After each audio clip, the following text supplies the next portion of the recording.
So, So we have completed one form of business organization, that was cooperative society.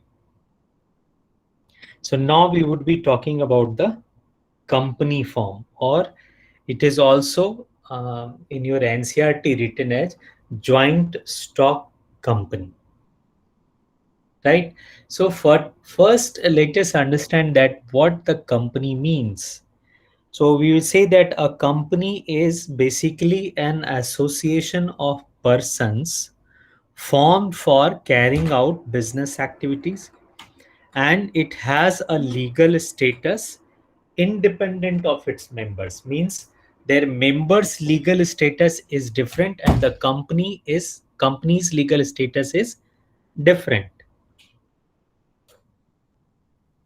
So a company can be described because of this particular feature as an artificial person having a separate legal entity.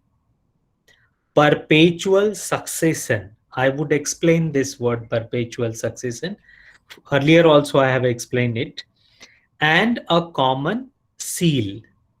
So these are the words, which you should remember. When I say that company can be described as an artificial person, separate legal entity, perpetual succession, common seal. These are the basically features of a company. Correct? Are you getting it? yes, sir. And what I'm showing it here? Which office, which company is this? Apple. Hmm. So if a company has to be formed here in India, then this company would be formed under the Companies Act 2013. Correct?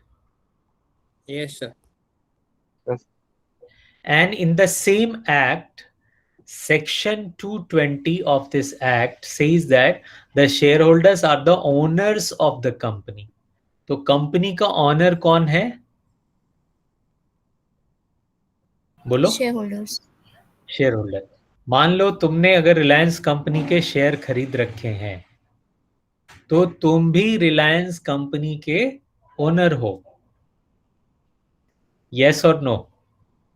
Yes, sir. Yes, sir. नहीं तो आमतौर पर अगर पूछा जाए Reliance company का मालिक कौन, तो हम क्या बोलते हैं? Mukesh Ambani. Ambani. Okay, Sambani. But is it the right answer now? No, sir. See, you are also the owner of the Reliance company, provided you have purchased at least one share of the Reliance company. Yes, the practical thing is what? The Ambani and its family is having the maximum share of Reliance company. So they have a hold Sir, in it. Please. sir, what are shares? Very true. I just will be coming on to it. So those who are having the shares of the company are considered as the shareholders. Now the question is, what is share? As he had asked me. So here the answer is the capital of the company is divided into smaller parts called shares. What does it mean? Suppose एक company है जिसकी capital 10,000 rupees है. Making sense to you? Yes, How sir. much? 10,000. So this 10,000 can be divided into 1,000 unit. Then one unit would be how much? 10.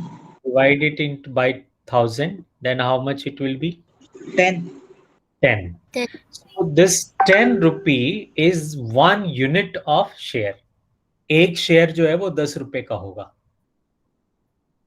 तो हम market से share खरीद सकते. अगर हमने एक शेयर खरीदा है, ऐसे इस कंपनी जिसकी कैपिटल 10,000 है, उसके कितने शेयर हैं? 1,000. ऐसे ही किसी के 10 करोड़ होंगे तो नंबर ऑफ शेयर्स ज्यादा हो जाएंगे, है ना। यहाँ 10 रुपीज है, हो सकता है किसी कंपनी का एक शेयर 100 रुपीज का हो। तो आप जितने वो शेयर खरीदेंगे उतने शेयर से आप उस कंपनी के मालिक होंगे। Making sense now? Yes, sir. So what is this one? This is one share, है ना। तो पूरा कैपिटल को अगर हम पार्ट में डिवाइड कर दें, स्मॉलर पार्ट में डिवाइड कर दें, we call it share. Is this clear? Who asked this question? Sujal? No. Who asked the question? Yes, sir. Clear. Sorry, Ayush. Ayush, are you clear now? Yes, sir. And now, see, one more part is added into this, which can be transferred freely from one shareholder to another person. Correct? Like you have purchased one share of rupees 10 of Reliance company. Now you are holding it. So maybe after 1 year, 6 months or 3 months, as the company decides, company will pay the dividend. Now what is this dividend? Dividend is the smaller part of or 1 unit of profit.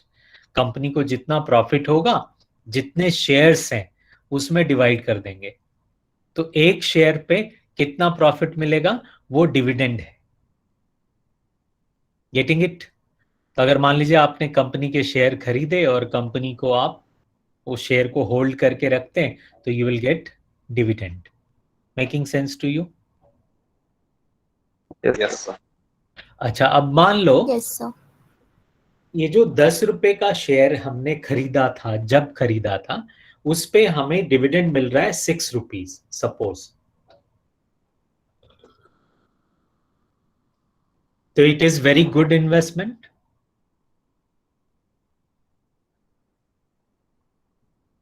बोलो।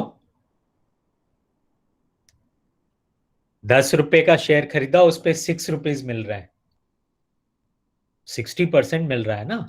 It's very good investment. Yes, sir. Yes, sir. Yes, yes.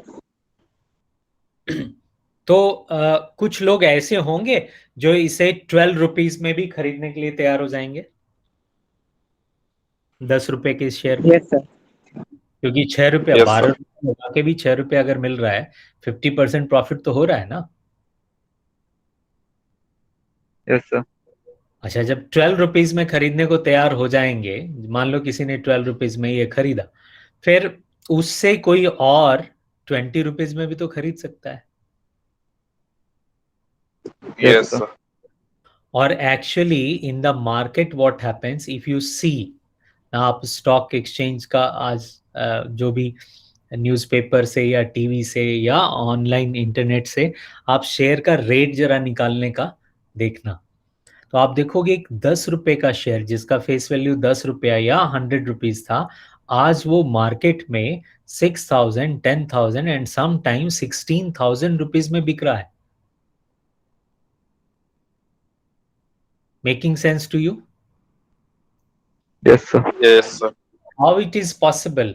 Because it can be transferred freely from one shareholder to another person. इस share को बहुत आराम से stock market में खरीदा और बेचा जा सकता है। करेक्ट? अब जिस Yes. शेयर खरीदा या बेचा जा सकता है उस कंपनी को हम पब्लिक कंपनी बोलते हैं। क्या बोलते हैं? Public Public company. company. क्यों? Sir, हाँ, सर शेयर्स सिर्फ खरीदते क्यों है sir? To earn profit. Can profit तो सर बेचने वाले को होगा। अरे वो लो प्राइस में खरीद करके हाई प्राइस में बेचेगा, प्रॉफिट हो जाएगा, उसकी डिमांड बढ़ेगी जब तो। अभी देखो, तुमने अभी इसी एग्जांपल में ये सुना है ना कि किसी ने 10 रुपए में जब वो शेयर पहली बार कंपनी ने बेचा था, उसको हम इनिशियल पब्लिक ऑफर बोलते हैं। हाँ, फर्स्ट टाइम जब वो अलॉट हुआ होगा तो 10 रुपए में खरीदा, फिर उसने किसी और को बेच दिया 15 रुपीज में, तो उसको तो 5 रुपए का प्रॉफिट हुआ ना, तभी ना उसने बेचा। फिर 15 में जिसने खरीदा था उसने आगे खरीद लिया, किसी दूसरे ने उससे 20 रुपीज में। इस तरह से शेयर के प्राइसेस बढ़ते जाते हैं और हमें ये एक्सपेक्टेशन रहता है कि शेयर का प्राइस, अब आप सोच लो इसी से कि एक 100 रुपए का शेयर जब मार्केट में 16,000 का बिक रहा है, हाँ 21,000 का बिक रहा है, तो आप समझ लो कि कितना स्कोप है इसमें। So we can also join stock marketing. Sorry, So can we also join stock marketing? why not, why not? You just have to be the major and then you can open a demat account and you can, this I would be teaching you in class 12.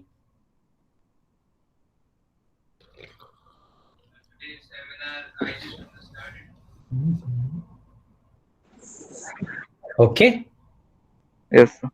so here I say I'm just leaving it here that in private company this kind of freely transfer of share is not possible. You just learn this much. Later on we would be discussing what is the difference of the public and private company, but before that let us first understand that what are the features of the company. Correct? Sir, share is dependent on capital. Share is the part of the capital, my dear. I said that suppose a company's capital, total capital is 10,000 और उसको हमने 1,000 छोटे छोटे part में बांट दिया, तो एक शेयर का कीमत कितना हुआ? 10 रुपया। ये शेयर है। Yes, sir. अब क्लियर है? Yes, sir. आगे बढ़े। Yes, sir. Now what are the features of the company? किसी भी कंपनी के फीचर्स को अगर हम डिस्कस करने चाहें तो सबसे पहला चीज क्या, the definition itself has highlighted this part that these are the features. The first one is artificial person, right? Who is a person? आप person किसको बोलते हो? One who can breathe, eat, run, talk and so on. Come on, tell me. Yes, sir. And can that person open a bank account? Yes, sir. Can that person buy a property? Yes, sir. Take loan from bank? He can enter into a contract? Can he file a case against someone, or can someone file the case against that person? Yes, sir. So that person is called natural person, like you are a natural person, I am a natural person. Correct? Yes, sir. But if the same person can do all such type of things, like he also can sue a case against someone, and someone can sue the case on that person, he can take loan, he can borrow money from the bank, he can open a bank account into bank, he can enter into a contract, he can buy the property, all these things he can do. But if he cannot breathe, he cannot eat, he cannot run, he cannot talk, then we call that person artificial person. समझ आ रही बात? Yes, sir. अच्छा, तो Yes, sir. Company क्या है? एक artificial person है। Company के ऊपर भी केस किया जा सकता है, कंपनी भी किसी पर केस कर सकती है, कंपनी के नाम से बैंक में अकाउंट खोला जा सकता है, कंपनी एक कॉन्ट्रैक्ट साइन कर सकती है। मतलब कंपनी का एक लीगल एग्जिस्टेंस है in the eyes of law, then we say that company is an artificial person. Clear? Yes, Yes, sir. Now the second one is separate legal entity. This separate legal entity means what? The day the company is incorporated means the company is formed. Company is having a legal existence. From that day, company acquires an identity. Company का अपना एक नाम होता है. And this identity is different from its members. जो उनके owners हैं, जो उनके shareholders हैं, उनसे ये अलग होता है.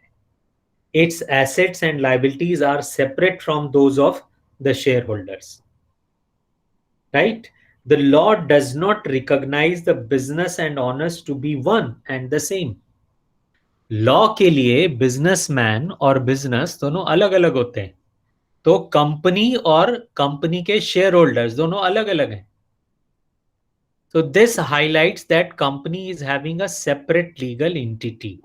Is this clear?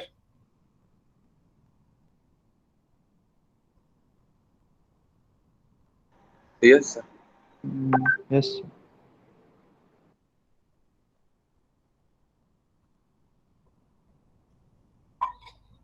Now come the formation.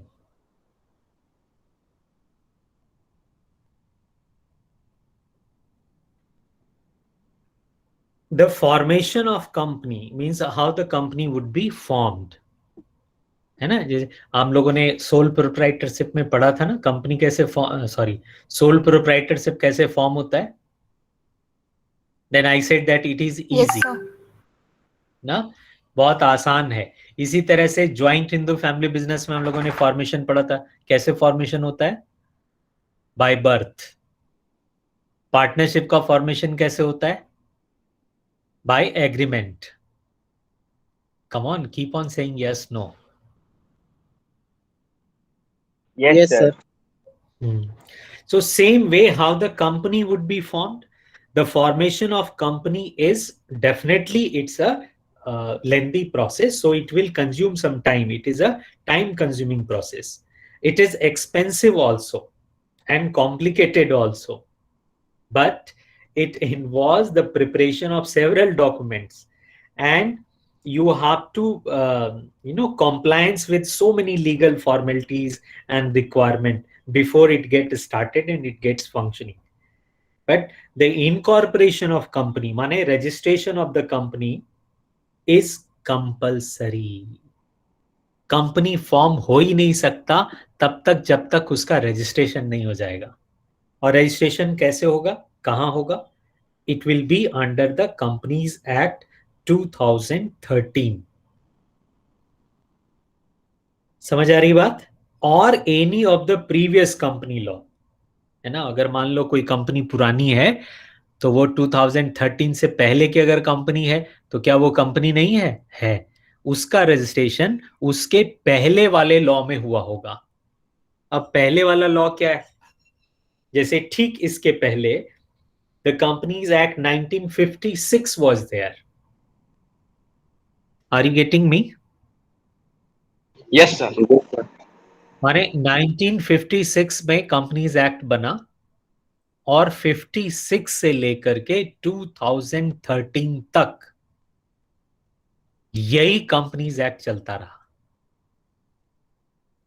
सोचो कितने साल तक इसमें कोई चेंज नहीं आया, जबकि पूरा का पूरा बिजनेस वर्ल्ड, इकोनॉमी चेंज हो गई. तो it was very much required that now we should change the law. Then it was changed in 2013. अच्छा, 1956 के पहले भी कई सारे लॉ थे. तो हो सकता है कुछ कंपनी जो पहले की हो 1956 की, वो 1942 में रजिस्टर्ड हुई होगी. फिर 1942 के पहले यानी अंग्रेजों के टाइम पर 1913 में एक कंपनीज एक्ट आया था. 1913 के पहले 1882 में भी एक एक्ट था, 1866 भी था. तो इस तरह से बहुत पुराना इतिहास है कंपनीज एक्ट का. तो जब से कंपनी फॉर्म शुरू हुआ है तब से एक्ट है ना, ऐसे समझ सकते हैं. तो this is all about the companies act. Means तुम्हें क्या याद रखना है इसमें? The formation will take place under the Indian companies act 2013 और any previous law of companies act. Will you remember this much? Yes, sir. अगर आपने इसमें एक्ट का नाम नहीं लिखा, ईयर नहीं लिखा, है ना, ये सब अगर आप मेजर कीवर्ड अगर मिस करते हैं इन हेडिंग्स को एक्सप्लेन करते हुए, then you will not be given the marks. So you listen me very carefully and simultaneously you keep on making your notes also. Then comes the perpetual succession. Now let us understand the meaning of this. In your book it is written, a company being a creation of the law can be brought to an end only by law.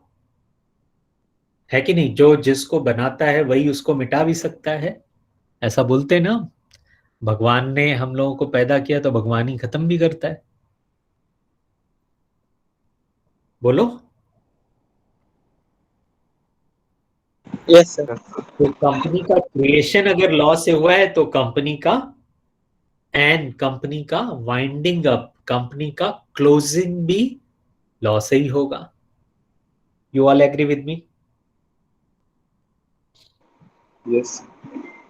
And it will only cease to exist when a specific procedure for its closure called winding up is completed. जैसे formation of company होता है, वो एक process है, उसमें बहुत सारे steps हैं, पूरा पूरा एक यूनिट है. ये फॉर्मेशन ऑफ कंपनी ये केवल एक पॉइंट नहीं है. फॉर्मेशन ऑफ कंपनी नाम का पूरा एक यूनिट है, which has become the part of now this unit only. It has been reduced by CBSE, but this was a very lengthy chapter. The complete unit was there.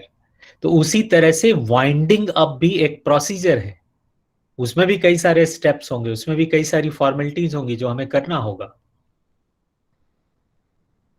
So members may come and members may go, but the company continue to exist.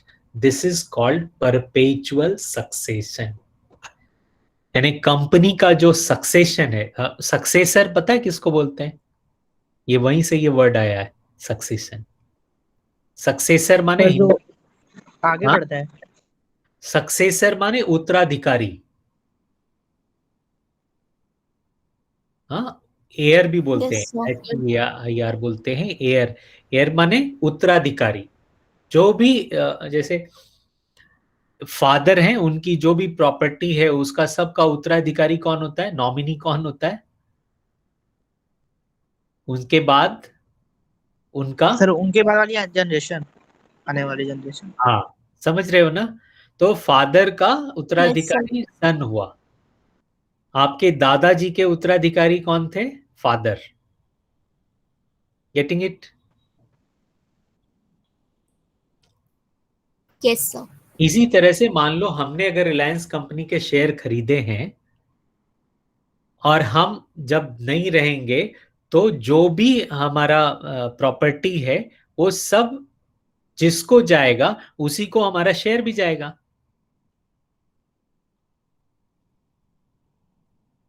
Yes और no? Yes. तो company के share holder रहें या ना रहें, shares रहेगा.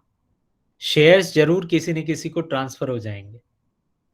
Getting it? So Yes, sir. Share holders आज ये है, कल कोई और रहेगा, बट रहेगा. इसलिए इसका परपेचुअल सक्सेशन है. इसका जो सक्सेशन है वो टूटता नहीं है, कंटिन्यू करता है. That's why it is written in your book, members may come and members may go, but the company continue to exist. This is the meaning of perpetual succession. Clear हो गया? ये बात समझ आ गई? परपेचुअल सक्सेशन माने Yes, sir.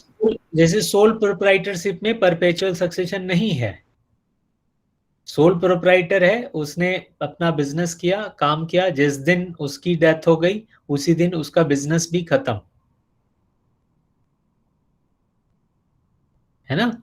अब उसका बेटा चलाने लग जाए ये अलग बात है, बट वो उसको फिर से आगे जो भी अपना फॉर्मेलिटीज वगैरह है वो सब करना होगा.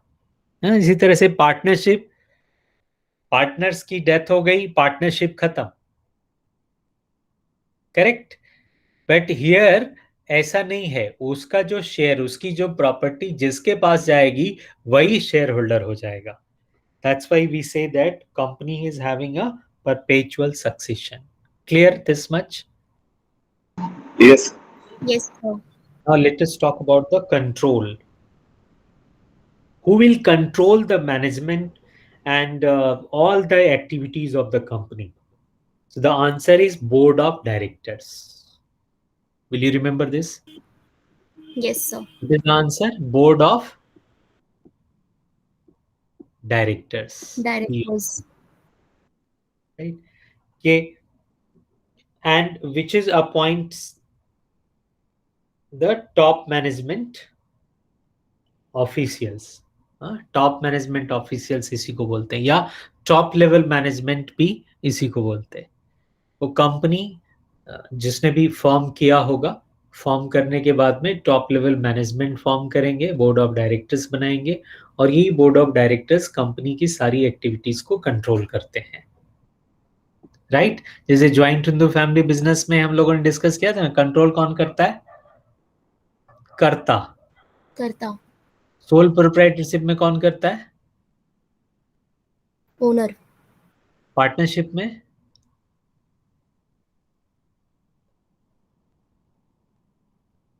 पार्टनरशिप में कौन करता है? लीडर। Partners. Partner, Partners. है ना। या तो सभी या any of them acting for all, this was the part of the definition ना। तो इसी तरह से कंपनी Yes. अगर हम पूछें कंट्रोल कौन करता है तो क्या आंसर होगा? Owner. ओनर। नहीं भाई, कंपनी में So board of the director. Directors. Owner तो तुम हो, शेयर होल्डर है। तुमने अगर एक शेयर खरीद लिया तो तुम ओनर हो गए, बट तुम थोड़ी ना जाकर के बिजनेस मैनेज कर रहे हो, तुम तो अपने घर में बैठे हो। बोर्ड ऑफ डायरेक्टर्स बिजनेस को कंट्रोल करता है। क्लियर हो गई अब ये बात? Yes, sir. Yes, sir. साथ ही साथ देखो, हम केवल कंपनी के फीचर्स नहीं पढ़ा रहे हैं, तुम्हें रिवीजन भी करवा रहे हैं बाकी फॉर्म्स का भी। So if a question is asked that differentiate between sole proprietorship and company, differentiate between partnership and sole proprietorship, और partnership and joint Hindu family, या joint Hindu family and company, तो आप इसका भी आंसर कर सकते हैं, यस और no. Yes, sir. Yes, sir. Yes, sir. Then comes the liability.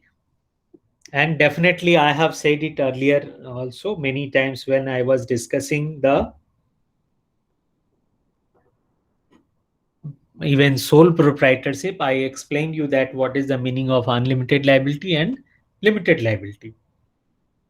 So here in case of company, the liability is limited to its members. Company का liability क्या होता है? मेंबर्स का लाइबिलिटी कितना होता है कंपनी में? Limited. Limited. है ना। इसका मतलब क्या हुआ, अगर हमने 10 शेयर खरीदे हैं और एक शेयर का वैल्यू 10 रुपया है, तो हमने टोटल कंपनी में कितना रुपया लगाया? 10 शेयर ऑफ 10 रुपीज से 100 रुपीज, और कंपनी बंद हो जाए, कंपनी को कितना भी नुकसान हो जाए, मैक्सिमम नुकसान हो जाए, तो भी मेरा ज्यादा से ज्यादा नुकसान क्या होगा? 100 रुपीज। मुझे अपने घर से कंपनी के नुकसान को पूरा करने के लिए कुछ नहीं देना पड़ेगा। क्यों? क्योंकि हमारी लायबिलिटी कंपनी के लिए लिमिटेड है। क्लियर है बात? Yes, sir. Yes, sir.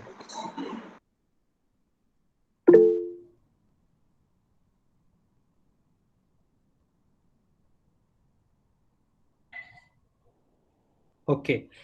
Now I would be talking about the common seal. अच्छा देखो, सोल प्रोप्राइटरशिप में अगर कॉन्ट्रैक्ट होना है तो कॉन्ट्रैक्ट पर सोल प्रोप्राइटरशिप की तरफ से कौन सिग्नेचर करेगा?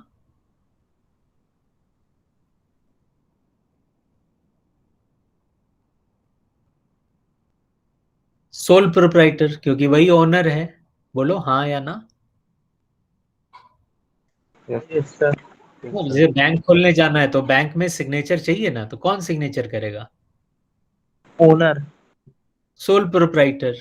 पार्टनरशिप में? Sir all partners. करेक्ट। या उनमें से जो डेपुटेड पार्टनर होगा, मान लो उनके एग्रीमेंट में हो कि फाइनेंशियल जो है वो ये पार्टनर ये देखेंगे, या ये पार्टनर जो है वो बैंक से सारा ऑपरेशन करेंगे, मान लो ऐसा है तो वही करेंगे, नहीं तो सब लोग करेंगे। इसी तरह से ज्वाइंट हिंदू फैमिली बिजनेस में कौन करता होगा सिग्नेचर? करता। करेक्ट। अच्छा, यहाँ जो है बिजनेस को कंट्रोल करने वाले लोग कौन है? बोर्ड ऑफ डायरेक्टर्स, यानी एक आदमी तो है नहीं, No, कई sir. लोग board of directors, Yes, sir. Right. अच्छा, बोर्ड ऑफ डायरेक्टर्स जो है ये तो अपॉइंटेड पीपल हैं, सैलरी पेड लोग हो सकते हैं। तो जब सैलरी पेड लोग हैं तो इनका ट्रांसफर भी होगा, इनका रिटायरमेंट भी होगा, Yes, sir. है कि नहीं? Yes, sir. तो कौन साइन करेगा? तो कहते हैं कि कंपनी में अ कंपनी मे और may not have a common seal. If a company has a common seal, it must be affixed to the documents such as agreements of a company। हाँ, एक तरह का आप इसको ऐसे समझ लो, मुहर, या जैसे यहां देखो ये दिख रहा है ना, ये कंपनी का सील है, ये 4 के कलर है ना। Sir firm name. Firms name नहीं, फर्म का एक आइडेंटिफिकेशन, लीगल आइडेंटिफिकेशन, जिसको कोई दूसरा यूज नहीं कर सकता, उसको कॉमन सील बोलते हैं। Yes, It's sir. logo. But sir, it is the name. It is a sign or a name by which. Wait. If a company does not have a common seal, then the person signing the document should be authorized by a board's resolution। अब देखो, इसको ऐसे समझ लो तो बहुत आसानी से समझ आ जाएगी बात। आप में से कई लोगों के फैमिली में बिजनेस होगा, और बिजनेस जब जिनका भी घर में होगा, और अगर मान लो ये बड़ा बिजनेस है, पार्टनरशिप भी अगर है, या कई बार हम कंपनी फॉर्म में भी बिजनेस करते हैं, तो जो भी डायरेक्टर होंगे कंपनी के, जो भी बोर्ड ऑफ डायरेक्टर्स होंगे, उनमें से कोई एक आदमी बोर्ड रेजोल्यूशन द्वारा ऑथराइज्ड होगा साइन करने के लिए, या एक से ज्यादा लोग भी हो सकते हैं। और फिर Yes. कंपनी की एक मुहर होगी, कंपनी की एक मुहर, मुहर समझते हो ना, seal, It's Yes, the sir. logo. उसको भी सील बोलते हैं। तो उसमें कंपनी का नाम लिखा रहता है, लोगो लिखा रहता है, और उसको स्टैंप की तरह यूज करते हैं, है ना। Will put the stamp and then signature, तो that is called as common seal. Is this clear? ये Yes, देखा Yes, sir. होगा ना, स्टैंप या मुहर देखी होगी, तो उसी को कॉमन सील बोलते हैं। क्लियर है अब? Yes, yes, sir. sir. Okay. Now come to the last point, that is risk bearing. Who will bear the risk? The Naturally, partner. If the partner in the business, so partner. who said The partner? owners. Owner. Wait, my dear, wait. जिसने पहले तो ये partner जिसने बोला है वो 5 बार sorry बोलो।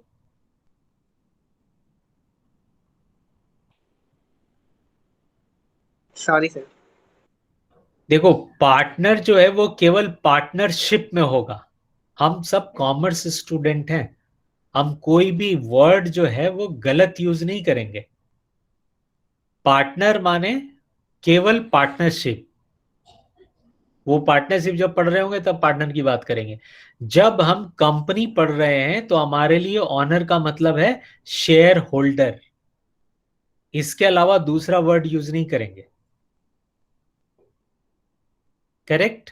Okay, sir. Sole Yes, sir. Proprietor Yes, जब sir. हम पढ़ रहे होंगे और हमको बोलना है ओनर, तो हम बोलेंगे सोल प्रोप्राइटर। Okay, sir. ना, इसी तरह से Yes, sir. Joint Hindu family business में हम बोलेंगे को पार्टनर या कर्ता। है ना, Yes, जो sir. जिसका नाम है हम वही बोलेंगे। तो यहाँ रिस्क कौन बियर करेगा? Share holders. Yes, sir. So the risk of loss in a company is borne by all the shareholders. This is unlike the case of sole proprietorship or partnership firm, where one or few persons respectively bear the losses. In the face of financial difficulties, all shareholders in a company have to contribute to the debts to the extent of their shares because they have limited liability. And the risk of loss thus gets spread over a large number of shareholders. So यहाँ risk bearing क्या है? सभी लोगों में है। ध्यान रखना, risk bearing board of director नहीं करेगा। हाँ, अगर Yes, board sir. Of director में ऐसे लोग हैं जिन्होंने इस कंपनी के शेयर खरीद रखे हैं, तो जितना शेयर उन्होंने खरीदा हुआ है उतना रिस्क वो भी बियर करेंगे।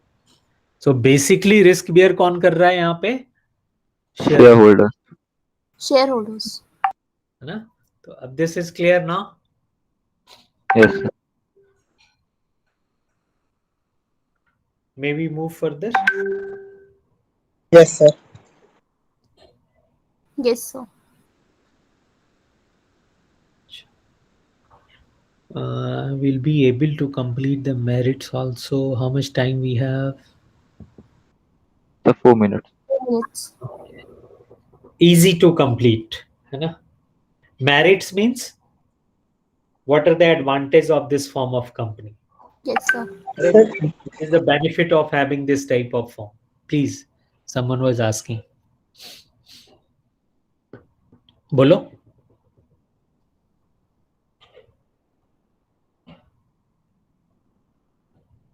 Okay, so the first merit is that it has a limited liability, and an unlimited liability is a limitations. So limited liability is a merit. हमें उतना ही नुकसान bear करना होगा जितना हमने invest किया है.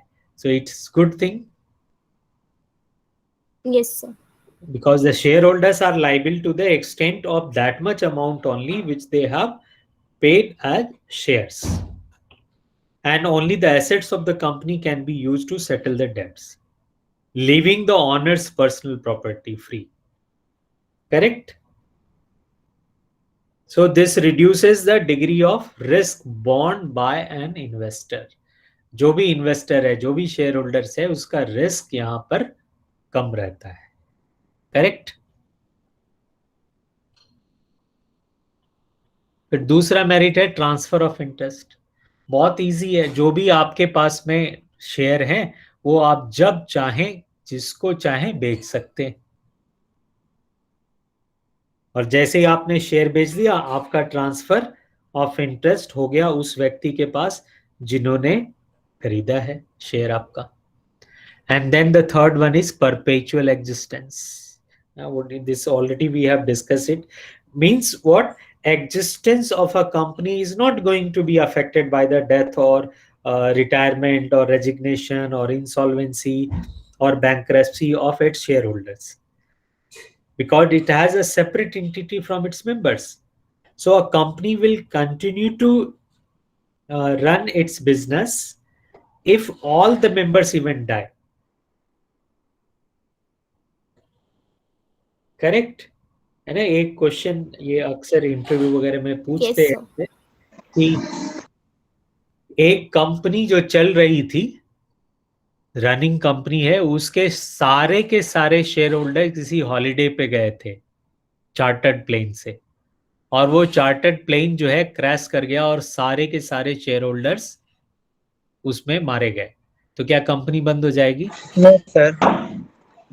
No, sir. Because why? Sir, उन No, लोग sir. उत्तराधिकारी means Now the answer, correct answer would be why? Because company has perpetual existence. Technically, this would be the answer. Correct? yes, sir. तो जब तक company liquidated नहीं हो जाती, जब तक कंपनी वाइंड अप नहीं हो जाती, जब तक कंपनी बंद नहीं कर देते प्रोसीजर से, लीगल प्रोसीजर से, तब तक कंपनी चलती रहेगी। Correct? Yes, sir. then company has good scope for expansion. जब company अपना चाहे business को बढ़ा सकती है. The investors are inclined to invest in the shares because of the limited liability and transferable ownership and possibility of high returns in a company make this possible. That company का expansion जब जितना चाहे हम उतना कर सकते हैं, है ना. अच्छा, अभी थोड़ी देर पहले हमने शेयर किया था कंपनी को मैनेज कौन करता है? Board of directors. ये बोर्ड ऑफ डायरेक्टर्स कौन होता है? ये सब एक्सपर्ट मैनेजर्स होते हैं जो क्वालिफाइड हैं, जिन्होंने एमबीए किया हुआ होगा, मैनेजमेंट में डिग्री ली हुई होगी, है ना. तो हमें किस तरह का मैनेजमेंट इसमें मिल रहा है? Professional management. तो company can afford to pay them higher salary, these specialist people or these professional peoples. तो हम बहुत सारे प्रोफेशनल्स को हायर कर सकते हैं.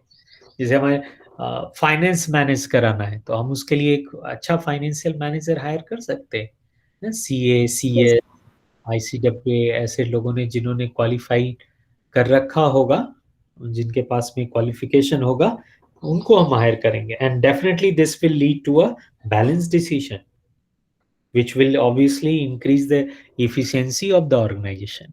Correct? Yes, sir. So this is the merit of company, right? Yes, Yes, sir. Okay, now the limitations we will do tomorrow.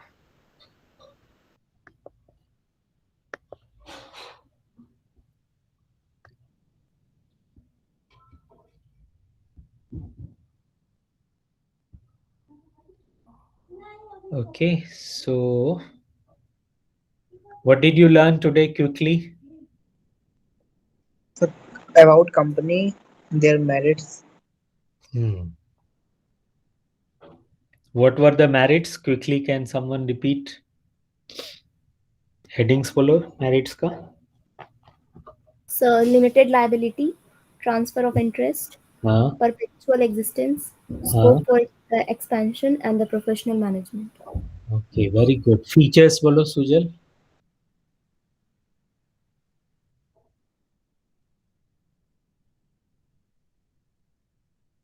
Sujal features बताओ.